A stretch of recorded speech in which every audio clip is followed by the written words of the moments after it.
Welcome back to my YouTube channel, Making Jam Easy with Daniel.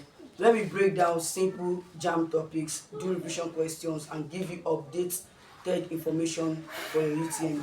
In this video, I'll be taking the diagram of the mammalian heart and also be taking the blood. So starting with this, so this is how the mammalian heart looks. So this is the first part we're looking at is the aortic arch. So this is like the main part of the aorta. This aortic arch is where the aorta starts from before it divides to the aorta, the arteries, and the arteries. Now, this is the pulmonary artery. But let me first explain. The thing about the heart is that in the body we have the systemic artery and the systemic vein. The systemic vein, which are the tiny vascular bodies in our body, they bring back the oxygenated blood from the body and they take it to the heart. While the artery carries oxygenated blood from the heart to the rest of the body. And the oxygenated blood is usually pink and the deoxygenated blood is dark red. Why is it pink? Because of the oxygen present in the hemoglobin in the red blood cells. That's why it's giving that pink color. So the vein carries the blood, the deoxygenated blood to the heart, and the vein connects to the vena cava. That is the big vein. We have the anterior and the posterior vena cava, or the superior and inferior. So this is it here. This is the anterior vena cava and this is the posterior vena cava. So these two vena cava are the big veins. They return the deoxygenated blood from the body. When they return it, they take it to the right atrium or the right auricle. After they have taken it to the right auricle, then the pulmonary veins, the pulmonary arteries take that blood from the right auricle. Take that blood.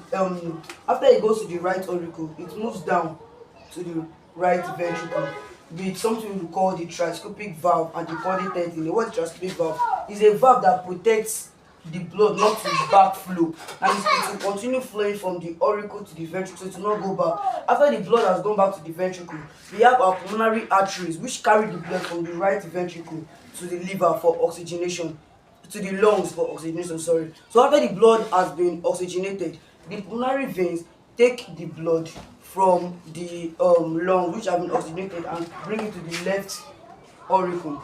Then the blood goes from the left auricle to the left ventricle. After it is in the left ventricle, then the artery, that is the systemic artery, now take the blood round the body.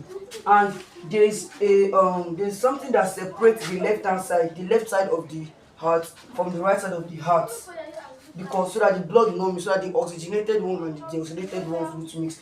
We call it the septum. And the heart is made up of a particular muscle found only in the heart that is able to protect it from other things and also help it so that when it's relaxing and contracting, it will not break out. And we call that the pericardium. The pericardium. Now looking at this is the pulmonary artery to the right. This is what I was talking about. So the pulmonary artery is the one that carries the blood. The blood has not been deoxygenated. It carries to the right lungs for oxygenation. And then these pulmonary veins will carry the oxygenated blood that has been oxygenated in the lungs and carry it to the auricle. Then this is the semilunar valves of the pulmonary artery. What are their functions? Their function is to make sure that when the blood is passing through this pulmonary artery, it does not return back.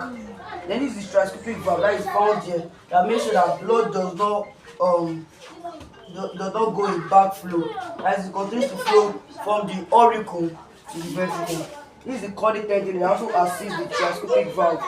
The tricuspid valve has 3 flaps and the bicuspid valve has 2 flaps. Then we have our pulmonary artery, the same thing I've explained there, and like that. So, and we also have types of circulation. We have open and double. Open and closed. Open and closed circulatory system and closed circulatory system.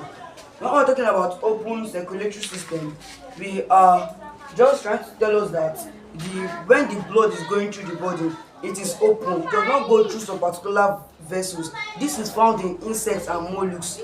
Now, this is how it happens. When the blood is pumped from the heart, it is stored in some empty spaces in the body, which we call hemocoels. Hemocoels. In that hemocoels are the organs and the tissues will be bathed in blood from the hemocoels. Then the exchange of material, the exchange of nutrients and exchange of oxygen will be done there.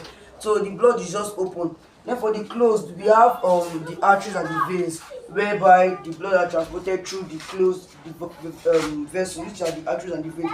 Then under our closed circulatory system, we'll be looking at single and double. Single and double. We have in single and double, this single circulatory system is just practiced by fish and reptiles, that is the pisces and the reptilia, whereby they have just one, or the fishes have one auricle and two ventricle, while the reptiles have two auricle and one ventricle. In this kind of situation, the blood is only flowing through the heart, like it's only passing through the heart just once. But in a double, we have that one practiced by the mammals and birds, like that. And that one, the blood flows through the heart 2 times, like what I explained there. It enters through the heart first, goes to the lungs, and come back to the heart. That's why we call it the double circulatory system. There's also something we call diastole and systole. Now, what is diastole and systole? Diastole is the relaxation of the heart, and systole is the contraction of the heart. So when the heart relaxes and contracts, that's what causes the heartbeat, and the heart beats for like about 0.8 seconds. There's also another term in this topic we call the pulse. Now, what is pulse? Whenever the semilunar valves and the transpubic valves and the ventricle begin to contract and relax and pass blood out to the body, it goes in a wave, and the wave of the blood which will come from that is it. You can check it in our neck and in our wrist. So that is all for this video lesson. Thank you. Subscribe, like, and share.